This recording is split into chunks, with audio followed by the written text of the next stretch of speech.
Hi, this is Robert, And I'm Evelyn. and you're listening to Tolkien About It.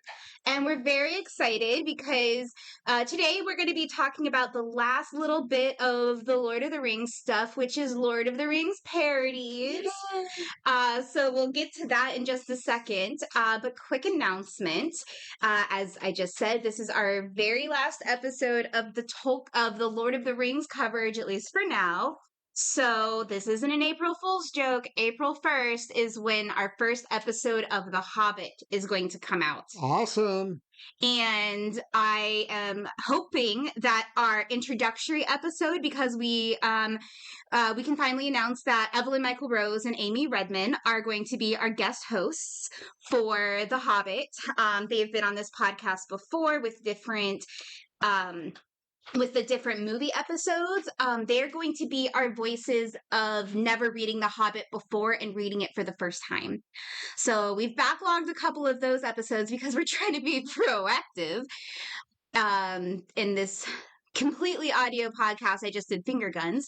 But yes, I will hopefully have our introductory episode free for everyone on Patreon early, hopefully. But yeah, April 1st, first chapter of The Hobbit. Yay! Very exciting. And what's really interesting, though, is also we're bi-coastal now, too. Yes, yeah. So recording is fun because Evelyn Michael Rose, or Evie, as she goes by, she's in California. So recording stuff's gonna be interesting. And we're doing it all through like tele calls. So we're gonna try to make sure the quality is as good as we can, but that's all I can promise. So we're going to go into the parodies of Lord of the Rings. Now, just to set some parameters, we only did visual media such as TV shows or movies was the only thing that we were going to do. We decided not to do the Harvard Lampoon's Lord of the Rings because Robert, you've said that you read it and it actually wasn't that interesting. No, You were disappointed by it? I was disappointed by it. I mean, granted, we're talking about a long time ago. Yeah. But I was disappointed by it. I made myself finish it because friends were talking about it. Gotcha. If it wasn't for that, I'd put it down. Gotcha. I probably will get to it, and we will probably do a bonus episode eventually when I get to it. But it's not high on my reading list, especially knowing like we have very similar reading aesthetics. Is that the right word? Likes, interests, preferences.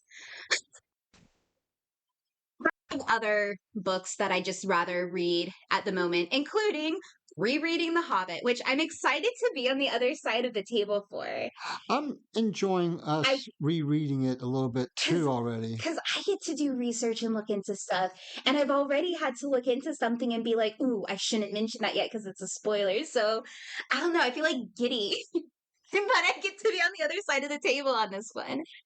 But anyway, so the parodies were just TV shows and movies, and we picked the ones that were the most direct reference to Lord of the Rings, not something that had like maybe one or two references within it, but the plot itself revolves around Lord of the Rings stuff.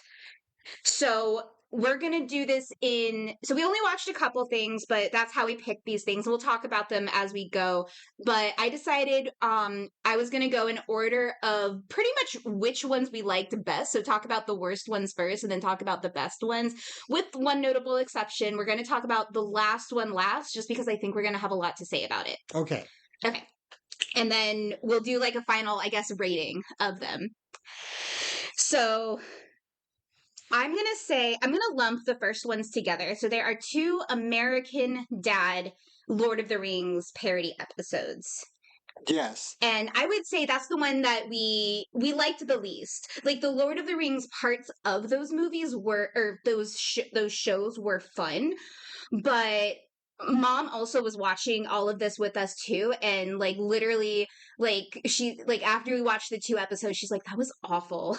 There was some good chuckles, but it's definitely you got to have a certain type of humor for Seth Farland stuff. Yeah, I love Seth that. Farland or Seth MacFarlane? I can never remember. Sorry if I get that wrong. You'll just have to go back and edit that. Probably. Probably won't. But anyway, so the two Mm. episodes that we watched them in release order, which we will talk about because it was interesting doing this way. So that's how I'm going to talk about it. So the first one is called Return of the Bling. This came out in February of 2010, and it was season 5, episode 13. Now, I'm just going to give a quick summary. The Lord of the Rings portion is we find out that Roger was part of the Miracle on Ice Olympic team, but he was on steroids and cheated because of course he was. Well, And don't just say on ice team. It's the hockey. yeah, the hockey, the Miracle on Ice, that's what it's called. The Miracle on Ice. But Well, there anyway, are people who may not be old enough to know what you're talking about. That's why you have to say the Olympic game the Olympic, yes, of America, USA, overwhelmingly. overwhelmingly won What? against Russia in hockey. They were the underdogs. It was a big moment in the Cold War for the culture wars. Yes. So of course, so if you aren't familiar with American Dad, the character of Stan Smith, he works for the CIA. He's as paycheck right. Wow, words. He's as patriotic as you could possibly be. And so he idolizes the team for that moment. And when he learns that Roger was on the team and cheated, he feels that he needs to return the gold medal to the Olympic Committee, Right. to which it came.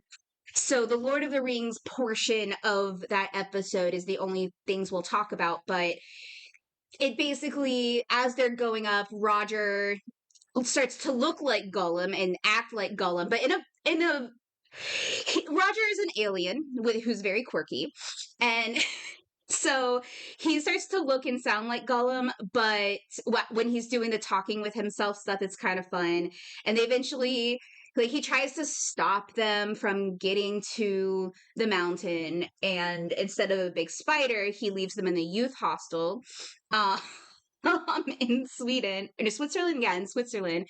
But they escape and they finally bring the medal and they return it to the fire. It turns out the fire is just flaming fabric, like fabric. The big fire is just flaming fabric. And the Winter Olympics, they're like, we don't care. We're the Winter Olympics. And so they're like, oh, okay then. And then Roger at the very end just comes out and um bites off Stan's finger, and just the end of the episode I thought was the funniest, which was, if we're gonna parody the movie, that's how it ends. Right. Yeah. I I liked. I don't like American Dad. I don't go looking for it, but if Mhm. it comes on, Right. I probably won't turn it off. And one of the Yeah. reasons I like to watch that particular weird show is Roger, Mhm. because Roger is somebody different every episode. And He even has a lot of different personas and even in the beginning, when they're doing their little song, Roger pops up in the car with that Stan is driving. during the intro song, and He's always something yeah, in a else. different costume or wig or Yeah, something. right. Yeah, so he's definitely a fun character. I would say I do tend to prefer Family Guy. No, American Dad. Oh man, I keep mixing those two up. Okay, let's do this. I do prefer American Dad to Family Guy. Just my personal sense of humor. I Family Guy kind of does jokes for the sake of jokes versus Family Guy. I mean, American Dad. We've retried this several times, guys. I'm just going with this take. Um, so American Dad is more character and plot focused, with the comedy in that, with the characters and the storylines that they have. So that's where I tend to prefer watching that type of humor. So I'm the same way as you. If it's, I don't go looking for it, but if it's on, I'll enjoy it. I think American Dad is a little bit more smart humor. Yeah, It's it's and it's definitely, also has a lot of really there's a lot of interesting. subtle things that Yeah, if you don't know it, it's a good chuckle, but if you know it, you're crying from laughing. right. So they might reference like a movie from the 50s, Hmm. and I'm the only one laughing because I'm the only one that knows what they're talking about. Right. Uh, and so I like American Dad for that kind of stuff. Um, Yeah, the humor is it's definitely a different type of humor to Family Guy, and it's not saying that it's like either one is wrong. I'm trying to be polite here. I personally, Family Guy is just not for me. But anyway, back to this episode. So let's talk about this one real fast, or let's finish up this one, and then we can talk about the other American Dad episode. don't you enjoy how professional we're being today? It's better than we've been the last couple ones, honestly. So, the one thing I did want to mention before we move on to the other American Dad episode is that so Steve is the young son who's also with Stan and Roger during this whole time, and he's an absolute nerd, but I love him for it. He's the nerd of the family. He's that stereotypical nerd, and he loves Lord of the Rings. And Stan keeps just is just so annoyed. So like he writes a essay that Legolas is his hero, and Stan's like, no, that's like your real heroes should be real people. And he just hates Lord of the Rings and just does not understand what Steve likes about all of it. And that's how we get to knowing that the American hockey team is one of his It's heroes. his heroes because he's like, no, you need a real hero like this hockey team versus Right. Legolas. Which I think I just love the fact that Steve chose Legolas of all people too to be his hero. I feel like that's not because like I said, I watch this show a lot. So for that character, usually he tends towards um like more of like the hierarchy in books and references. So I would expect him to really prefer like honestly, I would say Theoden or like Elrond, I would see for him liking more. So like him loving Legolas, I think is just kind of I think that's just an extra funny kind of thing. Well, one of the things Because that what does he he likes about Legolas is that he can walk on snow without leaving yeah, footprints. exactly. And It and I think is Legolas, pretty cool. Legolas is He's a great he's character. a good character throughout the book. He's definitely a hero, don't get me wrong. And the idea of, you know, Legolas's friendship with Gimli too, Hmm. because I think he kind of brings that up a little bit because True. one of his friends, Well, because yeah, because Steve does have a good group of nerd friends, and he has a best friend within that group. and one of them, which I can't remember his name now, he reminds me of Booger. So his name is Snot. Yeah, His but that's his nickname is Snot. he reminds me of Booger from some of those '80s John Cusack movies. That's his reference. Yeah. Yeah. Oh, yeah. Yeah, that's what American Dad is they take all the stereotypes and then they go against the stereotypes as part of the humor is where it is. So that was again in season 5. So now we fast forward to season 18, episode 17, um, called Between a Ring and a Hard Ass. So we did not have we didn't really have time to look into it too much, but um, we we see that between season 5 and season 18, Stan is now a huge Lord of the Rings fan and collector. Yes. And so he is buying and reselling movie props from the Lord of the Ring as like his side hustle kind of thing. And that's part of the problem is they have a lot of sharp real weapons in the house. And we've mentioned that the family is weird. So they have Stan, the big patriotic guy. They have Francine, who's this typical stay-at-home mom. The older sister, Haley, is in community college, and she's your standard hippie, druggy, alternative, anti-establishment sibling with and then Roger being this crazy, insane alien that is definitely X-rated that we're not going to talk about too much in this episode. Um, so that's kind of where it comes from is by season 18, so many crazy things have happened to this family. And so someone finally calls Child Protective Services on Steve because they're like, are you okay? And he's like, yeah, my precious family that's just who they are, kind of thing. And so that's the precious that gets talked about throughout that whole thing. So they try to make the Child Protective Service, the social worker visit, to show them that it's like they're a very happy family and they love Steve, which they do. They love Steve. They're insane and crazy and don't know how to control themselves.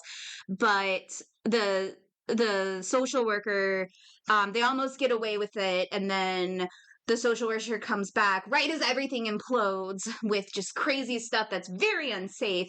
And so he takes Steve away. But then we find out that Steve's been kidnapped, and the social worker was actually Billy Boyd in disguise.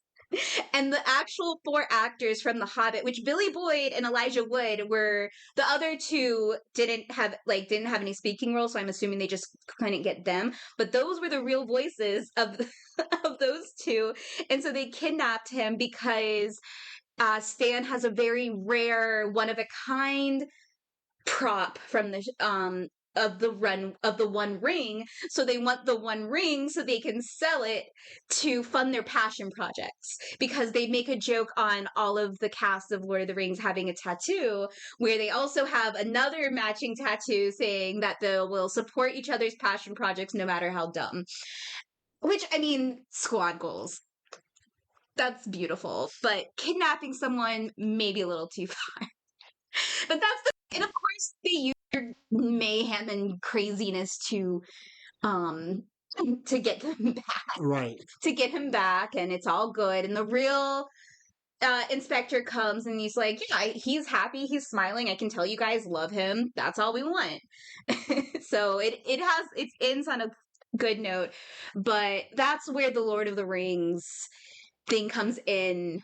With that is we have a lot of the Lord of the Ring references. We have a ton of these props from the actual movies. They talk about the movies a lot, which in a pretty funny way, Yeah. honestly. And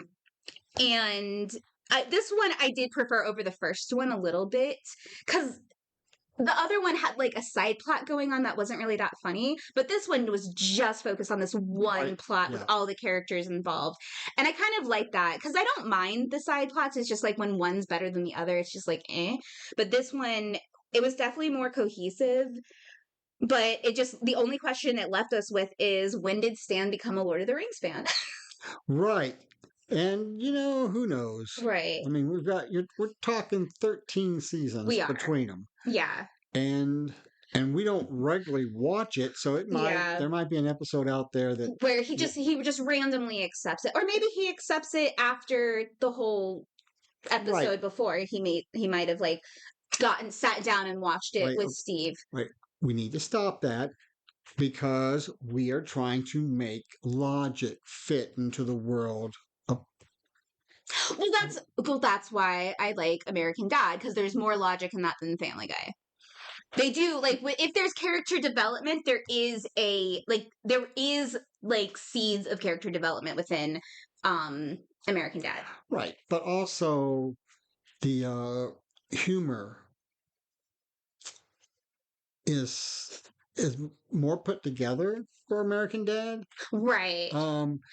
Don't get me wrong, Family Guy has amazing, they have some really funny cutscenes and one-liners, but that's what I love about American Dad is it's like it's comedy, but it's a built up comedy at the same time. Right. So, want to move on to Family Guy? No, because there's no Family Guy. I just accidentally just kept saying Family Guy. So last thoughts on American Dad in these two episodes. Yeah, it was my fault. It was not you. It was absolutely my fault. We had to retake it a couple times because I kept mixing it up. Um, any last thoughts on the American Dad episodes? No. Okay. All right. Um, the next one that the next one I would say that we both really enjoyed is Futurama Bender's Game.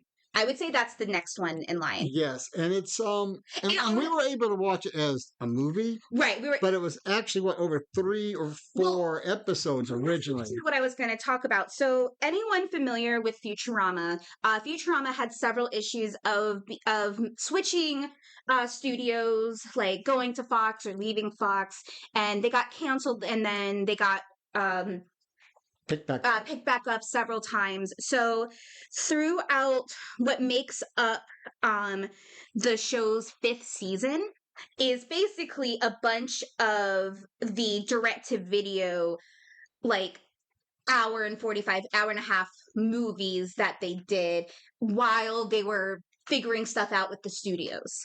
Right. So they did these direct to video um movies, and then they made the fifth season Right. that aired. And so the Futurama Bender's Game is the third of the four films that make it up, and it is spread over 4 episodes of about 20 minutes. So this one being a full-length movie kind of compared to all the other ones, it was really Right. fun though. The one thing that I thought was interesting is the character of Fry stood for both Frodo and Gollum. Yes. Before we start discussing it, I just want to give the quick summary. So Bender's Game is mostly based off of D&D but D&D being inspired by Lord of the Rings, it's very similar. So there's a lot of Tolkien elements in their D&D inspiration, but then we have the direct Lord of the Rings line, like you said, with Fry being both Frodo and Gollum, which we'll talk about. And there's a couple other really fun tidbits. There's a couple Star Wars references that's really funny. Bender's Game, the name itself is a play on Ender's Game, though they say that they just thought the name was funny. That was just the only reference to that. But there was a lot of other like fantasy stuff thrown in, and it basically what happens is Bender starts playing D&D and he has no imagination at first, but they really encourage him to figure out the imagination, and now he only has an imagination. He can't differentiate that from reality. And so while other plot things are happening, he is in robot mental institution, which itself is hilarious. And so he happens to have some of the material that they're looking for in the other plot point, and so they're trying to destroy this evil dark matter with 2 dice of power. The dodecahedron of power is the antimatter, and so they're trying to destroy it. But as they're trying to destroy it, um, it activates all of the dark matter, including what Bender has, and because he's in the middle of this fantasy D&D imagination world, everyone gets transported into that D&D world that he's been imagining this whole time. Right. And that's where we go. And then that's where Evelyn gets her little giggle because they do all this centaur humor. Yes. I don't know if we've ever talked about centaurs on this podcast before, and I don't think we should start. Okay. Because I'm literally writing a book on it, guys. I will go on forever. There's no might about it. Anyway. Somebody help me.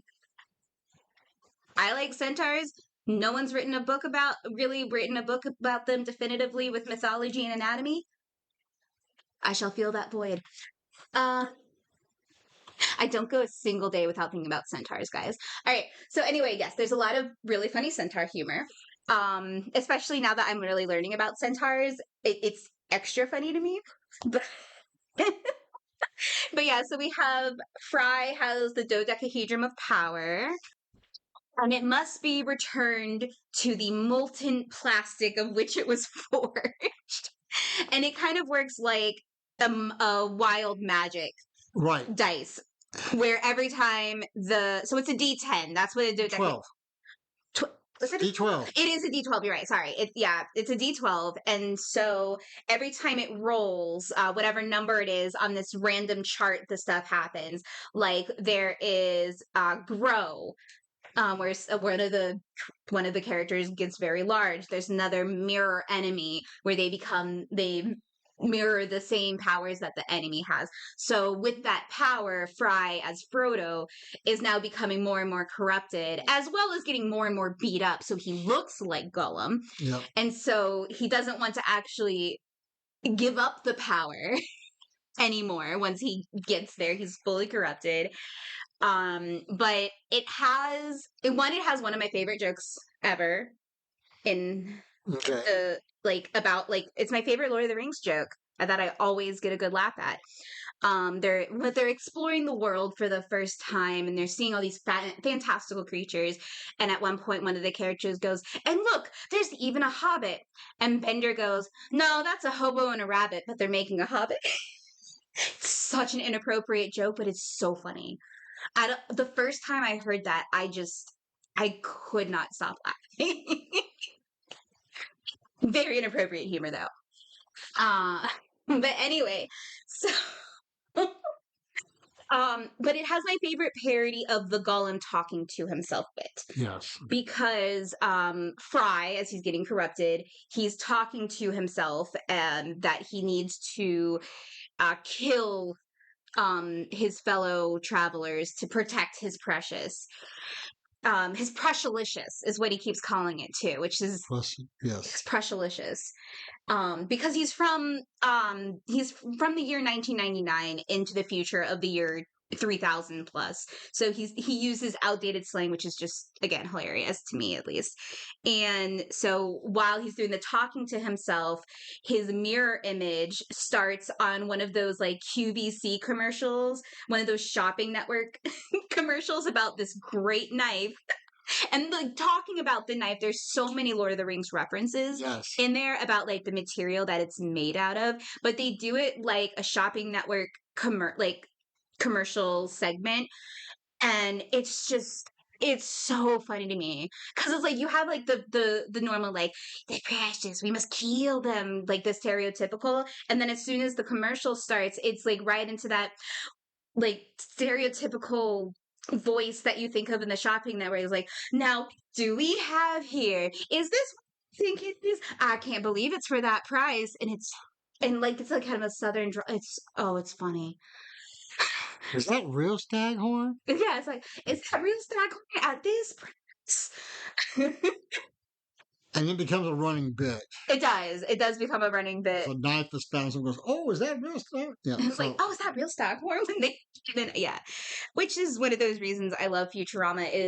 Futurama is one of those ones that it builds on itself, and circumstances from other episodes remain true, which it doesn't always do for American Dad, but in Futurama, 9 times out of 10 it does. Yeah. Like if they're about to do something, they're like, "Didn't you try that this other time?" And they're like, "Yeah, but this is going to be different this time." Like they reference it. That's why Amy's one of my favorite characters on the show, the professor's intern, because she's usually the one saying what the audience is thinking. Like there's a different episode where another character is duetting with himself with a song, and she's like, "He's duetting with himself. How is he able to do that?" And everyone's like, "Just enjoy it. Shut up."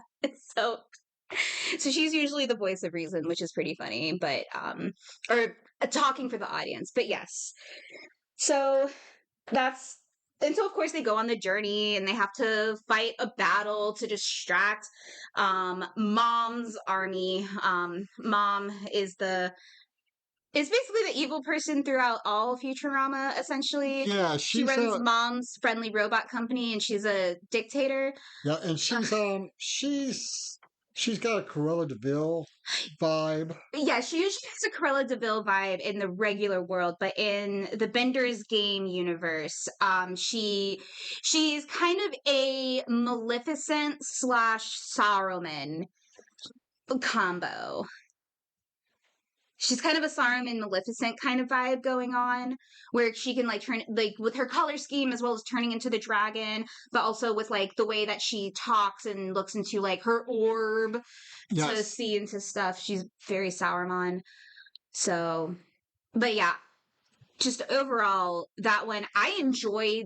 Like Bender's Game is something that I will watch occasionally just because I want to watch it.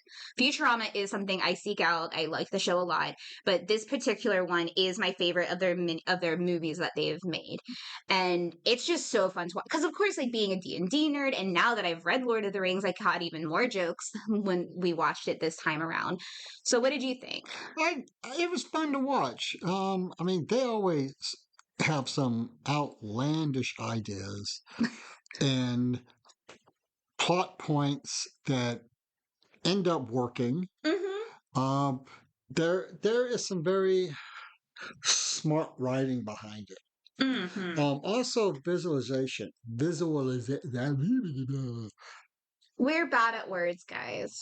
Though I nailed a word off mic and then I flubbed it on mic. But anyway, continue. I'm just getting over a cold, so I can't think. I got brain fry. And what the hell was I talking about? Bender's Game, what did you think? Bender's Game. I like Bender's Game. Bender's Game good.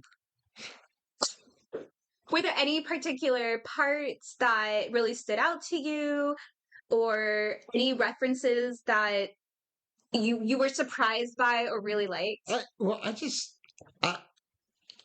I like the whole thing with the dice. The dice. Yeah, that was cool how they did that. Yeah, and it was if they didn't just roll the dice fell out of like a hand or a pocket. Yeah, kind of thing. And when it came to the number that I was shown, it would like oh, and a magic scroll would appear with what the number correlated to. but I enjoy that show too. I think it's smart. I like how they get to places. Mm-hmm. And the antimatter. Yeah, because they have the plot driven. Right, because in Futurama, it's very futuristic, which is why it's fun to go into this kind of medieval setting. And it works. It works for them. Yes. Because they have, like, because there's a lot of robot characters, including Bender, the main character for this particular movie. But it totally works within the setting, which I think is fun. So. So yeah, mom turns into a spider at one point. Oh yeah, mom turns into a spider as well. It's fun.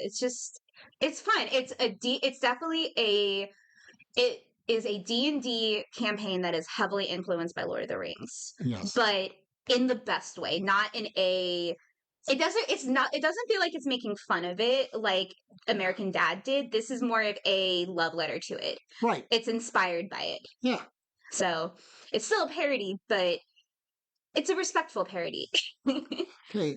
So are we ready to move on to my favorite one of them all? It's my favorite one too. So I'm gonna preface this. This is South Park. We are going to make this as PG as we possibly can for this podcast.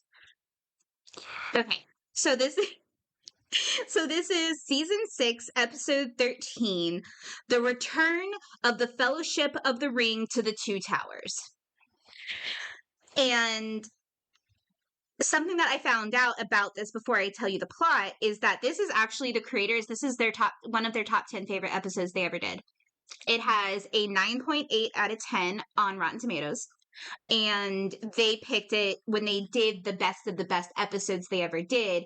It made it onto that DVD where it was 20 episodes, but they said it's like this episode is one of their favorites. It's directly inspired by their childhoods, and that they wish they could make an episode this great every week. Right. And one of the things I really like too is it just starts out that most of the characters are already playing characters Yes. from the movie, Right. or from D&D related to the movie. Yeah, they're already in. So what's happening is the main three boys. So Kenny, if you're familiar with South Park, Kenny is this is around, so in season at the end of season 4, they basically, oh my god, you killed Kenny. And so they kept him dead for a little while because the joke was getting old, and they had his soul inhabit another character, Cartman's body. So we get him talking through Cartman a couple times in the episode is how we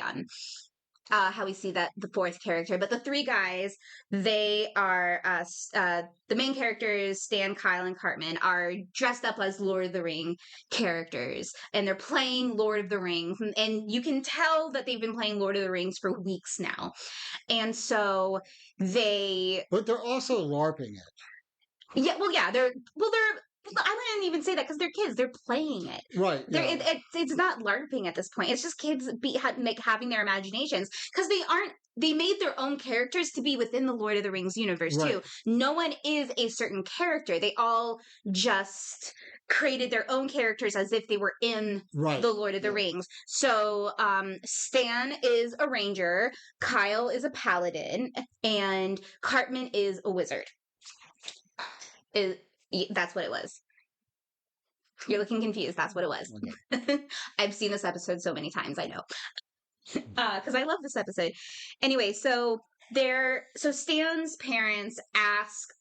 They rented Lord of the Rings because the boys wanted to watch it yet again. So they've already watched it many times. And one of the other characters, Butters, who's one of my favorite characters, and actually the series creators, it's their favorite character too. Ever since they created him, he's been in every single episode, even if just for one line. And he has never seen Lord of the Rings, so they rented it from a movie shop the next town over, but they said that before they return it, he could also, like, they would lend it to, because it's a small town where they're all friends, and let him watch it. So their quest is to bring it there. The parents also, an adult only film is what the parents also rented, and they realized they put the wrong tape in on cover. FYI, very disturbing. Yes. And Not only is the reaction to the movie by the original couple very disturbing, it's a very disturbing right. adult only movie, period. Right. In the show. Right. We get random details about the movie. We never see it beyond like hearing some random sounds. But apparently this movie itself is very extremely adult. And so what happens is they bring it to Butters' house, and Butters watches it thinking it's the Lord of the Rings, and they're in 4th grade. He doesn't know what's happening. He just knows that his body's reacting and he likes it. So the parents ask the boys to go on another quote unquote quest to get the movie back. So they do. And Butters is like, no, I want to finish it. It's like, I love this movie. And they're like, fine, but we're playing Lord of the Rings, so you have to play Lord of the Rings. So Butters starts humping Kyle. And they're like, you're being weird, go away. Like, we don't want to play with you. Like, that's not how you play it.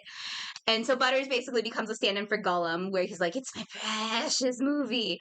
So they're like, wow, Butters was acting weird. And as they're trying to go back, the 6th graders start bullying them, and they see what the movie is, and they try to take it from them. So and the 6th graders are all on bicycles, so they take. They're the orcs. No, essentially, yeah. No, they're the Dark Riders.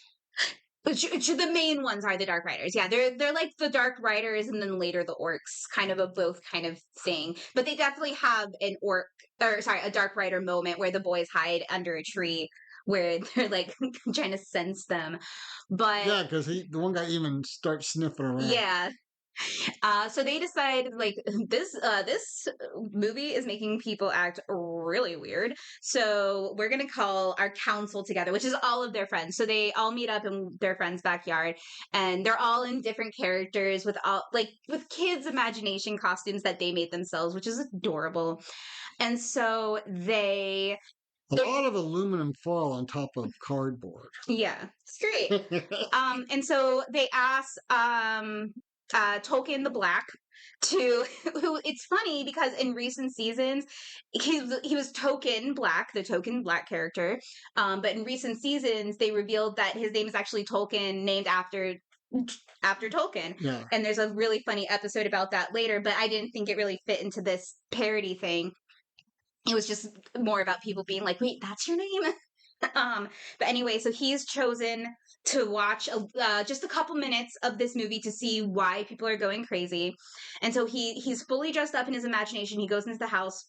Uh, about a minute later, he comes back out and he's no longer dressed up in the imagination. He hands it back and he just goes, "I'm not playing anymore." And they're like, "What?" And he's like, and he does the thing where it's like you wash your hands clean and you're like, "No," like that kind of like Yeah. washing away the evil type of superstition.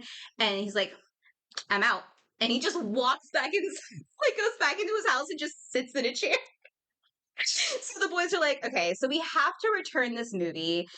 It's from the next town over, so we're gonna walk all the way to the next town. And so they have so several of the other boys offer to help and to uh to to go and return it, and they all have their fun moments. And the parents think that they're all watching it. So the parents are trying to catch up with them to put the movie into context so they aren't scarred for life, essentially. And so, In my opinion, too late. yeah. Well, for the ones that did watch it, only I'm two not of the even boys. talking. I'm talking about some of the main characters are. Oh yeah, they're already there's no hope. There's already No hope. issues. Yeah. But this is early seasons, but still early seasons were one of my favorites, but also one of the most unhinged. But anyway, so so they make it through the parents and then the sixth graders, and they make it to the video store, but Butters has been following them, and Butters takes the video away. And so Kyle just picks up Butters and throws him into the return drop off box with the movie. Yes. He just throws them both in. Um, so there's funny moments where the parents are trying to contextualize what this movie is, but for the boys that haven't seen it, they're like, "What is happening? Why are you telling us this?" Like they're like literally they go on this whole monologue about different aspects of the movie. There's a pause, and then one of the characters just goes, "Wow, why?" It's just yeah, but it's really funny because there is a moment because it's like they're playing imaginations, and then the next town over they're passing um they're passing the next like the town, they're like these other kids are playing an imagination. They're like, "What are you guys playing?" They're like, "Harry Potter." And they go, well, it's a They word we call can't, names. they call them bad names now. As soon as I said that, I realized that yeah, they call them bad names we can't say on this podcast. And then they keep going. But it's so funny to me because, like, I'm a diehard Harry Potter fan too. Um, so that was just really funny. But overall, it's just, there's no explaining it well, just it's funny. It's funny. Do you have anything else to No, not really really. add? And actually, I thought we were going into this one. We were getting ready to introduce. That's my favorite. Oh, that one's your favorite. Yeah. Okay, this one, I think, this one was this one for me is between American Dad and Bender's Game. But like I said, I know we're going to talk a lot about this one, Yeah. so that's why I wanted to put it last. Yeah. So it's VeggieTales. If you don't know what VeggieTales is, it's VeggieTales. It's a world of sentient vegetables who teach us about Life lessons from the Bible. life lessons from the Bible. Um, so this movie was released back in 2005. I actually got a pre-release because I was a VeggieTale ambassador. Uh, Well, and I thought it was the coolest thing. When I was little, I thought it was the coolest thing that we got a movie before anyone else did. it's still cool. It is so cool. It is. But it's VeggieTales. And it's I mean it's a short movie. VeggieTales was fun. Yeah, it's a short movie. It's 52 minutes long.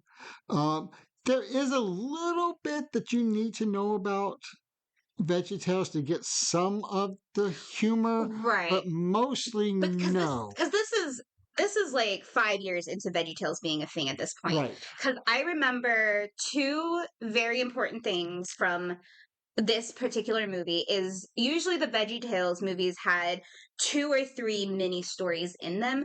This was the first one where it was all one story, which really stood out. And we'll get to it in a minute, but there's another element that they introduced for the first time in this one. But do you want to try to explain the plot real fast? Because again, while it's called Lord of the Beans and it is That's right. influenced, It's called Lord of the Beans.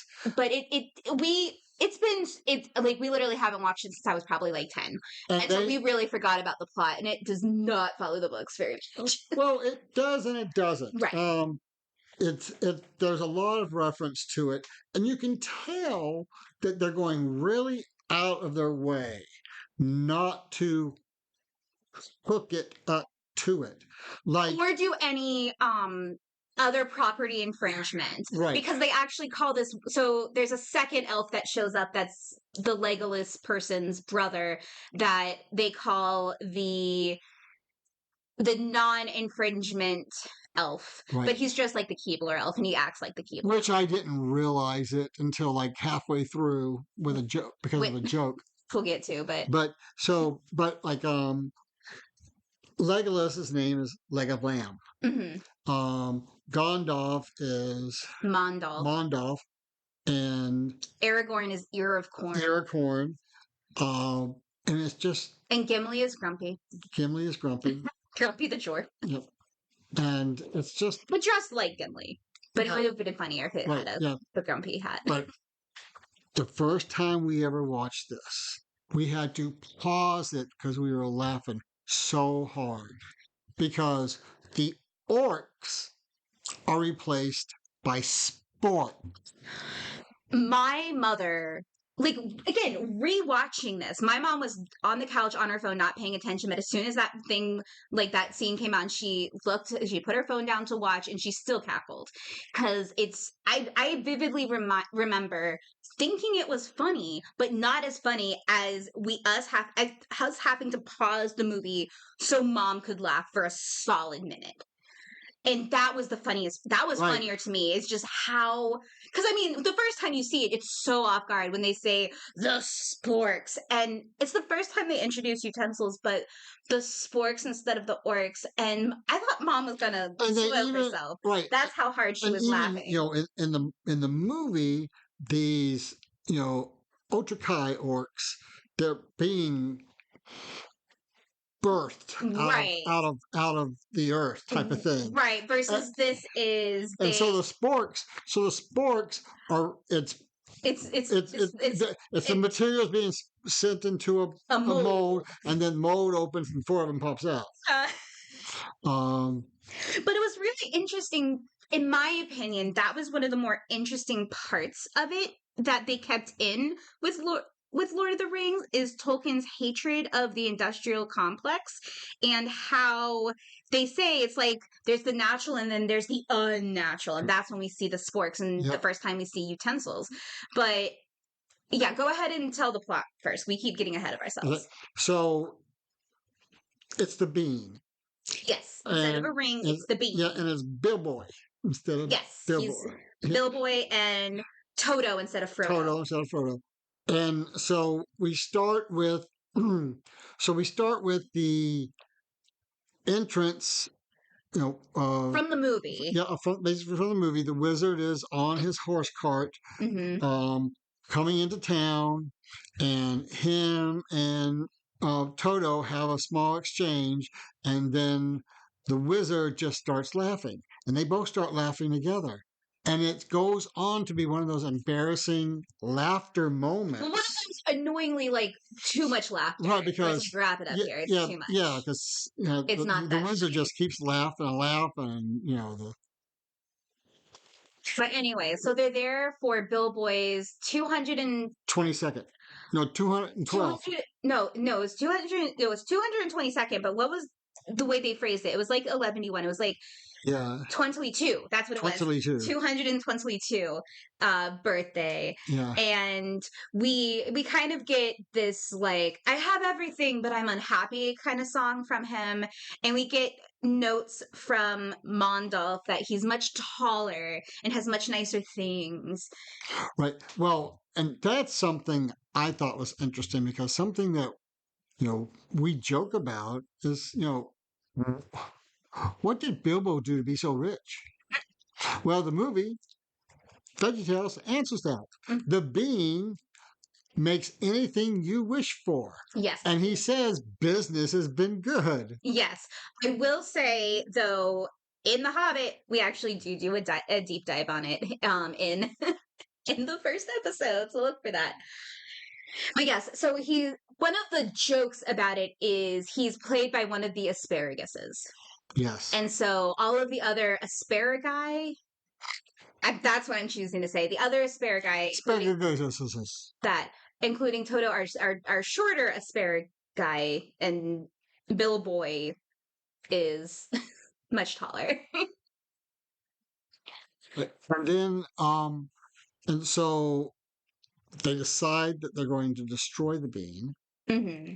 Well, no, the bean is a magical gift, and that's the whole theme. Is It's not a magical gift. well, It's a gift. It's a gift, and it's about like what do I use this gift for? So that's what he's doing, is he wants to figure out what is this gift for, and that's the whole thing. Is like God gives you gifts, you must use it to help others. I guess It sounded. I'm not gonna lie, it felt like an attack on nepo babies before it was cool, and I kind of dug it. Anyway, because Toto inherits everything from Bill Boy, right, and so they do the whole thing of putting it into the fire and for the words to come up on the bean and everything, and it says, "If you can read this, you're too close." Yes, and then they flip it around.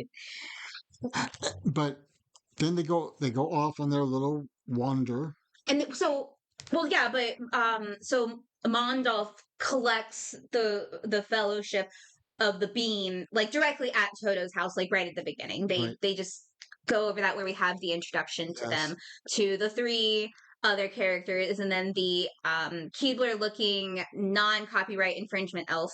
The fact I never caught that before. Rewatching that, like hearing that name, I was like, that was hilarious to me. Right. And then, but I always got the Keebler reference. Right. But it's the other thing that's kind of interesting is it's also taking a page out of The Hobbit because of the way they're all just randomly showing up at the house. Yeah. To get ready to go for an adventure. So they're going on the adventure after several bathroom breaks, and they make it to the raspberry forest. And it's basically it's Treebeard if he were a knight of Knee, is what I got. Did you get that from him? He was like a knight. He was like an evil knight of Knee. Yeah, and so the raspberries that's how they talk. Is they talk through like kind of thing, and you can't and they're very serious. You can't have any humor and you can't laugh and everything. But of course, all these immature vegetables start giggling at it because it's done for small kids. Because the small kids are also going to giggle at it. Yeah. It's potty humor. It's potty. But and then we go on, and they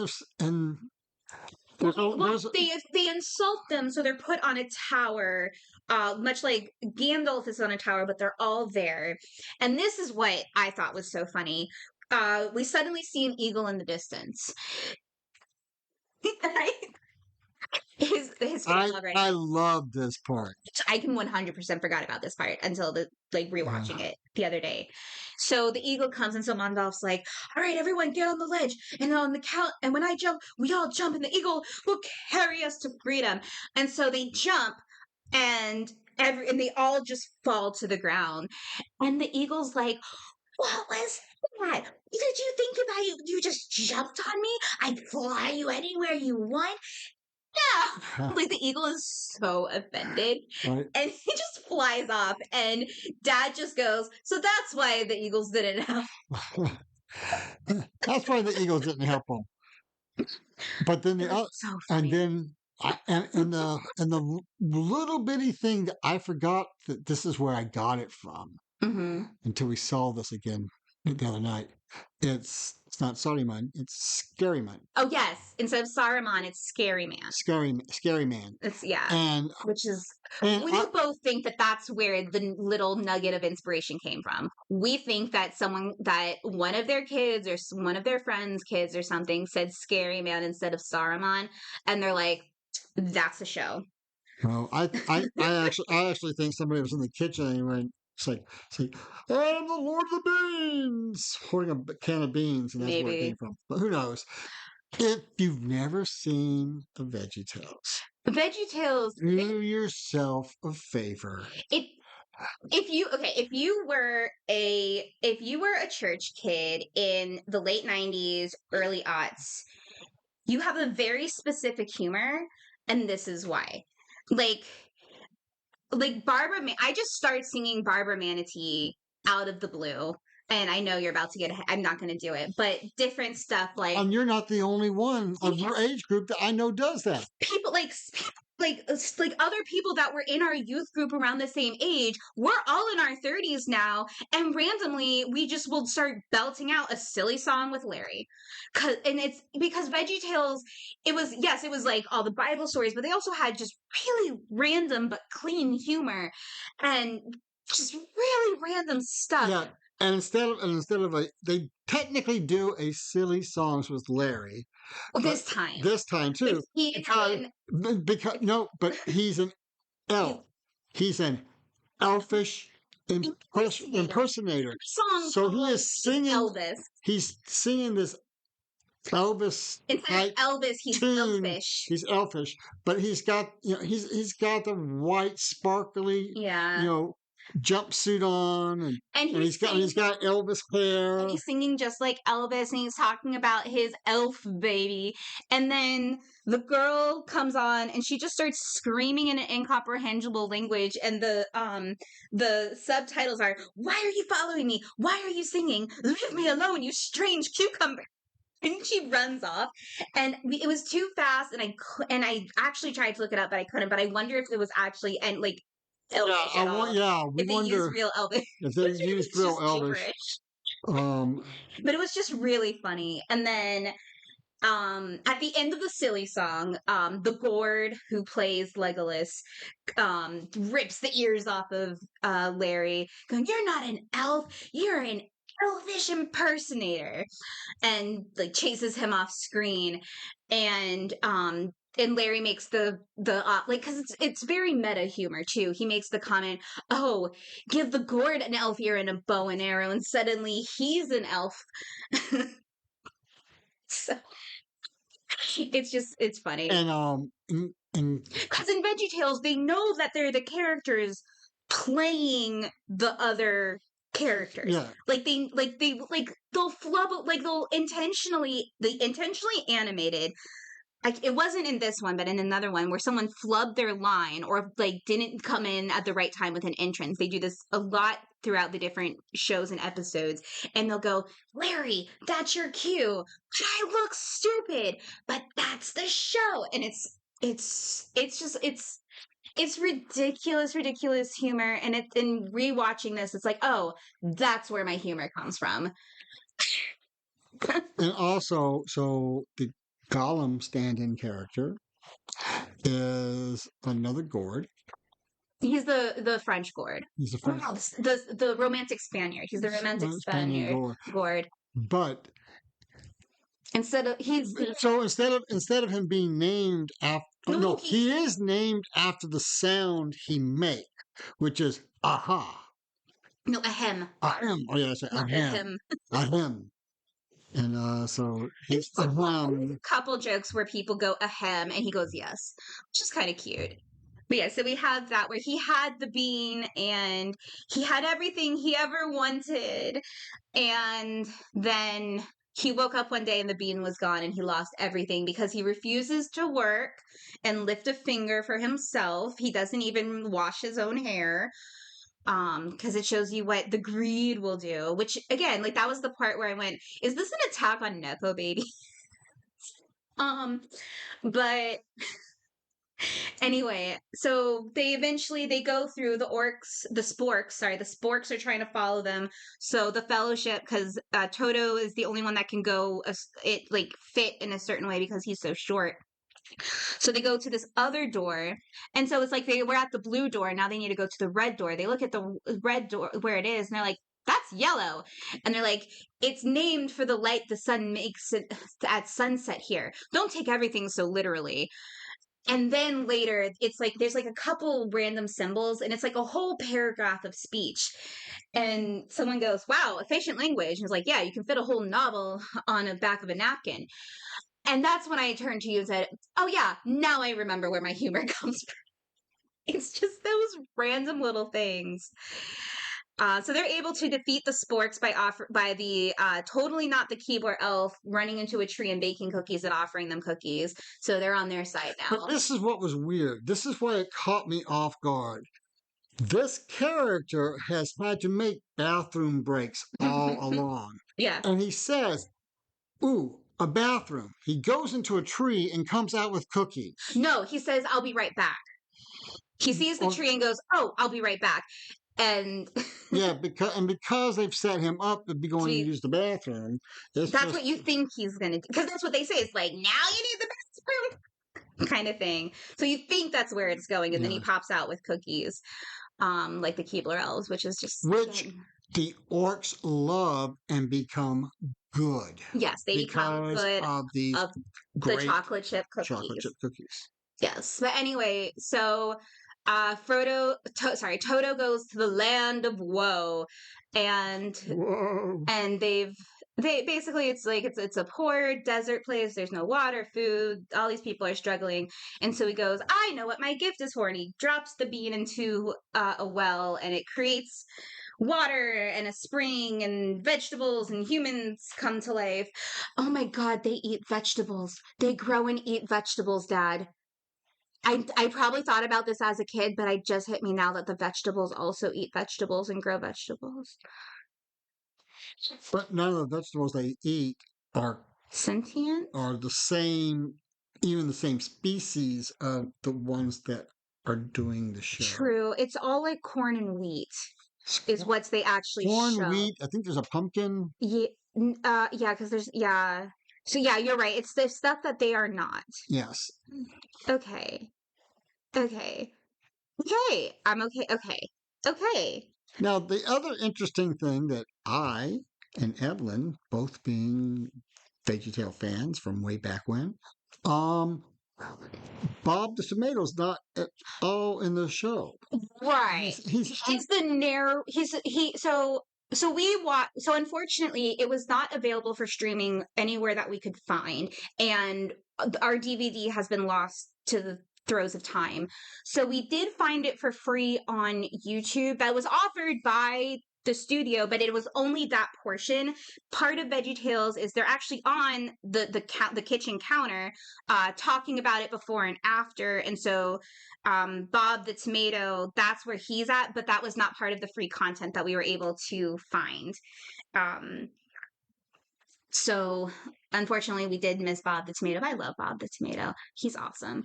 Um, he's he has the very dry humor. well, and not only that, he is the wisdom. Yes. Though when I was looking at it, because when I was initially looking at it to see where Bob was, apparently they were thinking about making him the Gimli character, but they thought that Grandpa P, who's a very grumpy P, would be best for Grumpy the the grumpy Gimli character, Yes. where he just wants to go home all the time. He's just like, Right. And they also at the very beginning when all the other characters show up at the house. mm-hmm. You have my bow, you have my axe. Which Yeah. So Oh yeah, it's you have my bow, my sword. You have my bow, and then he shows up. I'm like, why am I here? Oh, I guess you have my axe. yeah, He's like, you got any burritos? Like that kind of chicken burritos. chicken burritos. It was specifically chicken burritos, which I'm having a crisis internally right now about vegetables eating meat, but I'm not going to think about it at this moment.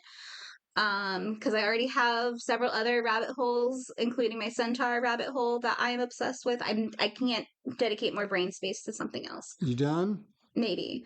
I've been Robert.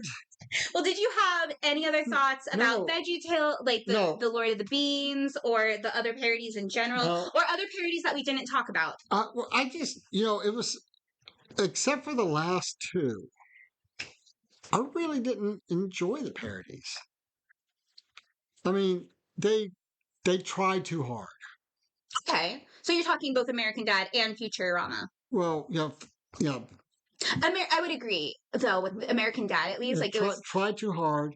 Um, yeah, Futurama. I mean, it was fun, but You know, I mean, it's definitely fun. But it's more D&D than Tolkien, I will admit. yeah, I mean, there's definitely a lot of Lord of the Rings elements. And of course Dungeon, and that's why I picked it, because Dungeons and Dragons is directly inspired by Tolkien. So but don't tell technically, Tolkien that.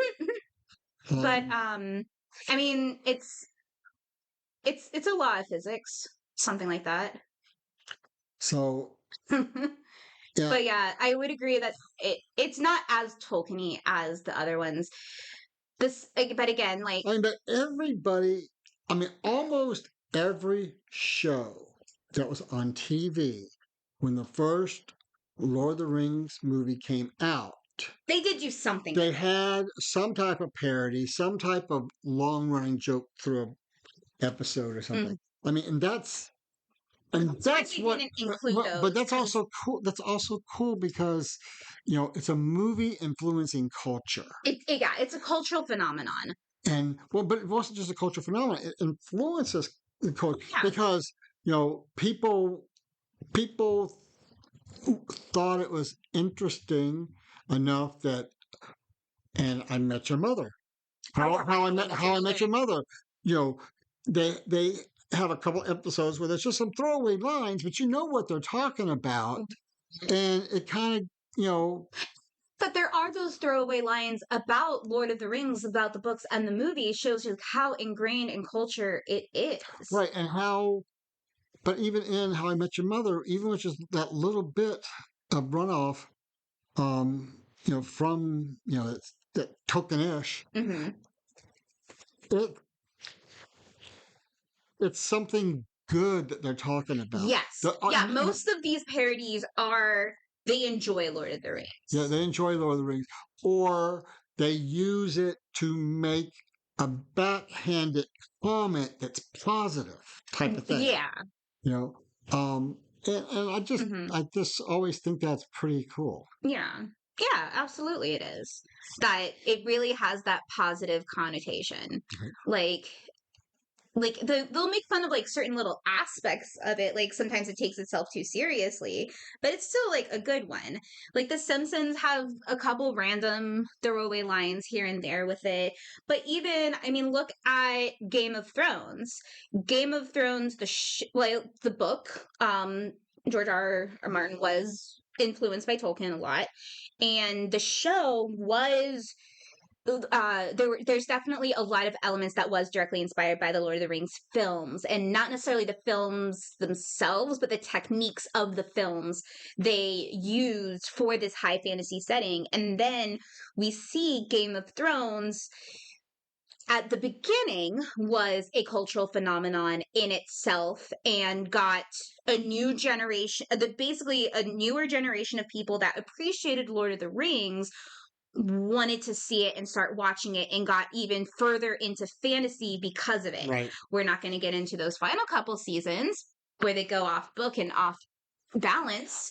Well, there was no book for the last couple of seasons. Well, yeah, exactly. Well, but yeah, they went off book because they knew that he hasn't finished it, and he still hasn't finished it. And I honestly think that he's scared to finish it because he doesn't want to like disappoint the readers at this point. Honestly, I think it's a little bit. I think he's just tired of it.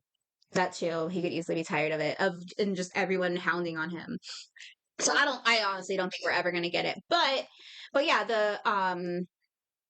yeah, a lot of the filming techniques of Game of Thrones was directly inspired by Lord of the Rings, which is almost disappointing because one seemed that they were hyping up saying that they did it to be even bigger than the one battle um in Lord of the it was like they beat the record for the most extras in a scene, in a battle scene, and it was not executed well.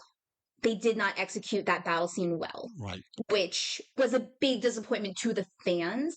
And I feel like it almost hurt them that they were saying that it's like, oh, it's directly inspired by this from the Lord of the Rings, and we filmed it this way, and we had this many people, and we had all these amazing behind the scenes people working to make this epic thing. And then you watch it, and it was like, how, what?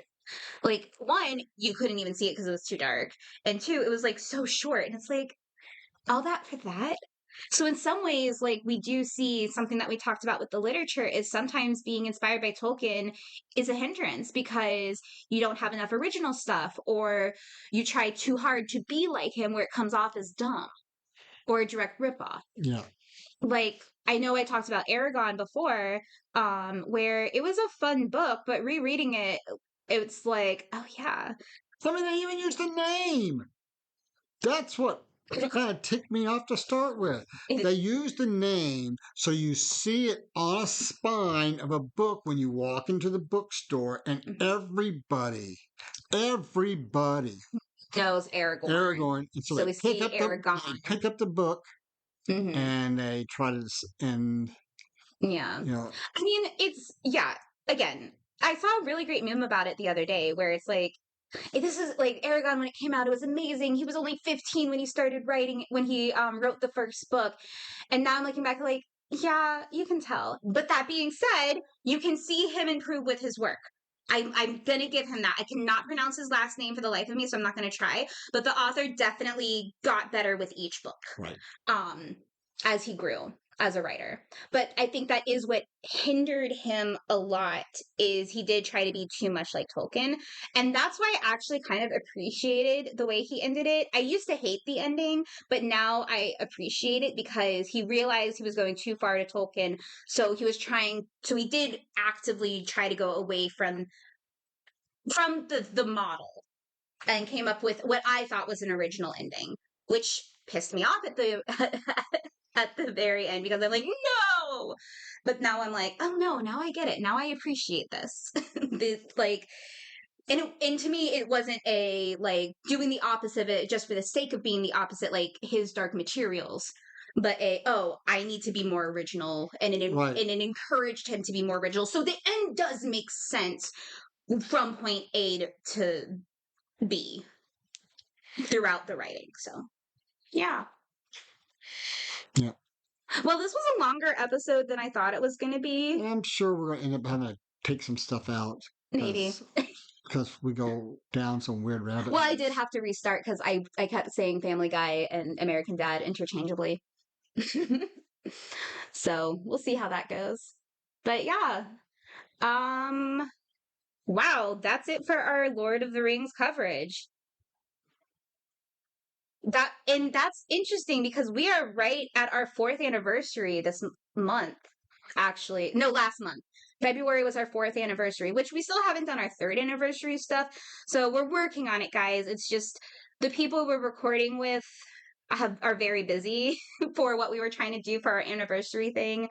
So we'll eventually get there. Yep. We're just, schedules are hard. Um so yeah.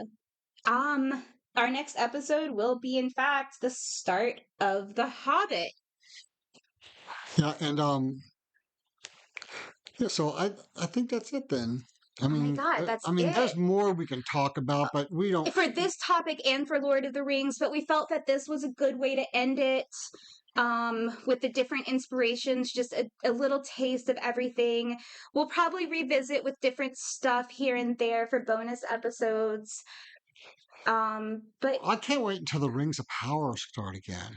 right, because now that I have finished Lord of the Rings, I can actually look more at the inspiration for Rings of Power stuff, which it has been season 2 has been confirmed it is in production as of recording. Yeah, I think it's just been taped. I just don't think it's been edited yet. I no. And then season 3's already been funded. I don't know if they finished filming or not. All I know is that it's in production. Yeah. But that's exciting. I didn't know 3 was approved. That's fun. Yeah. I'm I glad. think they finished doing all the live action stuff. I Okay. don't think they finished doing the CGI. Well, that's what I mean is the filming portion. Okay. But that's interesting. We know what's going to happen. And so we'll actually finally do episodes about Rings of Power because that's why we didn't do them in the first place, because it would be too much of spoilers for me while reading Lord of the Rings. Well, and not only that, it's going way off the beaten trail too. Which I need to know the beaten trail before we can discuss it. That's part of the problem. Right. I mean, but it's not. But it doesn't go against anything that he's ever written either. It just kind of. I like how they're doing it. As someone that knows nothing about the extended anything, I enjoyed it. Yeah. So, all righty. Well, I've been Robert. I've been Evelyn. And you have been listening to Tolkien About It. See you soon.